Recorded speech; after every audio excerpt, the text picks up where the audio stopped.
कहा करते थे कि आस्तिक वो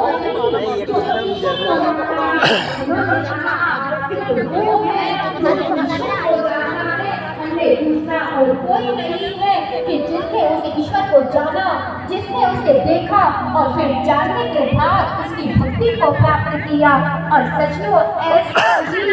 एक गवाही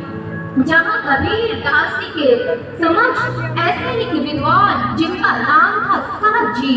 जिन्होंने बाहरी शास्त्र ग्रंथों का अध्ययन किया, कंठस्थ किया हुआ था, अपने आप को एक महान श्रेष्ठ विद्वान कहते थे। और आज वो कबीर दास जी को पराजित करने के लिए, शास्त्रार्थ करने के लिए उनके समीप आ गए और आकर कहने लगे कि मैंने बहुत से शास्त्रों का ज्ञान प्राप्त किया है, मुझे बहुत से शास्त्र ग्रंथ कंठस्थ है, मैं आपके शुद्ध शास्त्रार्थ करना चाहता हूँ। और ना जाने कैसे कैसे प्रश्न कबीर दास जी के सामने रखने लगे और कबीर दास जी भी आज उन प्रश्नों को सुनकर मुस्कुराने लगे। और उन्होंने कहा, सरद जी, जो तू कह रहा है ना, ये तू भी नहीं जानता है, क्योंकि तू केवल मात्र मौखिक शब्दों का उच्चारण कर रहा है, तू केवल अभी आऊंगा फिर बात में कर रहा है।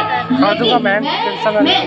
देखा देखी की बात कर रहा हूँ, तू केवल मात्र सुनी सुनाई बात कह रहा है और मैं अपने जीवन का ये अनुभव कह रहा हूँ। और आज जब सरद जी आज कबीर दास जी के संग शास्त्रार्थ करते हैं तो क्या हुआ, कबीर दास जी जो आज भीतर से जुड़कर जहाँ भीतर के अनुभवों को उन्होंने समाज संसार के समक्ष रखा, क्योंकि वो ईश्वर तो सुना सुनी की बात नहीं, वो केवल मात्र किताबों या पढ़ने का विषय नहीं, वो तो देखने का विषय है, वो तो साक्षात्कार करने का विषय है। और जब आज सरद जी प्रभु आज कबीर दास जी के साथ ये शास्त्रार्थ कर रहे थे तो कबीर दास जी ने कहा, सरद जी, तेरा और मेरा मन एक कैसे हो सकता है, तेरा मेरा मनवा एक हो ही नहीं सकता है। तू कागज पढ़ी कह रहा है और मैं अनुभव, मैं देखा देखी की बात कर रहा हूँ। और उस समय कबीर दास जी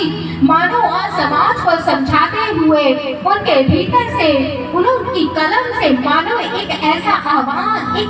आह्वान हुआ जो उन्होंने इस सारे समाज के समक्ष रखा, जो मानव को जगाया, मानव की अज्ञानता को दूर किया। और आज वो सरबजीत को समझाते हुए और सरबजीत के माध्यम से समस्त संसार को समझाते हुए उन्होंने क्या कहा, तो आइए कबीर दास जी की इस वाणी को श्रवण करते हैं कि आज वो क्या कह रहे हैं, वो मानव को क्या समझा रहे हैं।